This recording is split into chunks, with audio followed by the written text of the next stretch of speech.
নমস্কাৰ বন্ধু বান্ধৱীসকল, আজি আমি উপস্থিত আছোঁ মঙলৈৰ পৰা প্ৰায় 23-24 কিলোমিটাৰ দূৰৰ দৰং জিলা বালিউটা গাঁৱৰ শ্ৰী শ্ৰী কামাখ্যা মঠ দেৱালয়ত।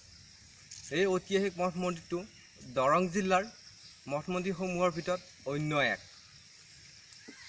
আমি আপোনালোকক কামাখ্যা দেৱালয়ৰ কিছু আধ্যাত্মিক দিশ আৰু কামাখ্যা দেৱালয়ৰ কিছু পৰম্পৰা সন্দৰ্ভত এক বিশেষ তথ্য দিয়াৰ বাবে আমি আজি উপস্থিত হৈছোঁ।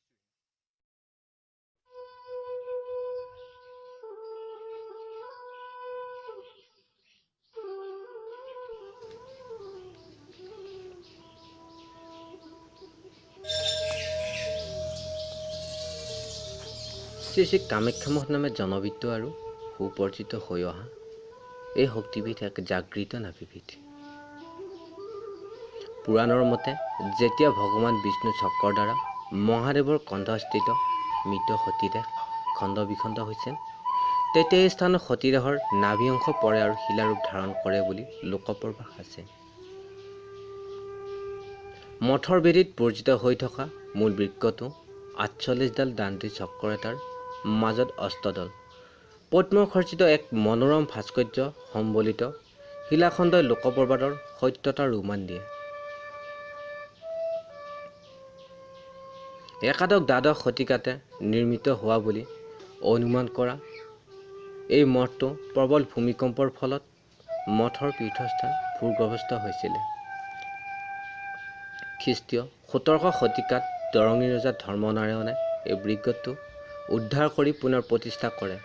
প্ৰতিষ্ঠা কৰা কালৰে পৰা আজি পৰ্যন্ত মঠটো লোকসমাজত পৰিচিত হৈ আহিছে। অৱশ্যে মঠটো এই কালছোৱাৰ মাজতো এবাৰ এটা ভূমিকম্পত কিছু ক্ষতিৰ সন্মুখীন হয় যদিও লখিমপুৰ আৰু বালিপুতা গাঁৱৰ একাংশ ৰাইজে পুনৰ মেৰামতি কৰে। বৰ্তমানেও উক্ত ৰাইজৰ যত্নৰ তত্বাৱধানতে আছে। মঠৰ পীঠস্থানত দেৱী পূজা চলে। দেৱী পূজাৰ লগতে সোঁফালে থকা শিৱলিংগত পূজা কৰা হয়। নামঘৰত থকা শ্ৰী শ্ৰী বাসুদেৱ মূৰ্তিত বাসুদেৱ পূজা আৰু শ্ৰী শ্ৰী চণ্ডীদেৱীৰ বেদীত চণ্ডী পূজা কৰা হয়।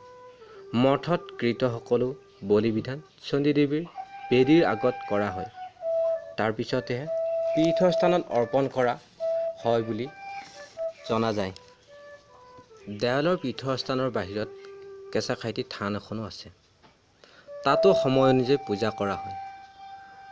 মঠৰ তত্ত্বাৱধায়ক ৰাইজে বছৰেকত এদিন সমূহীয়াকৈ বৰভোগ দি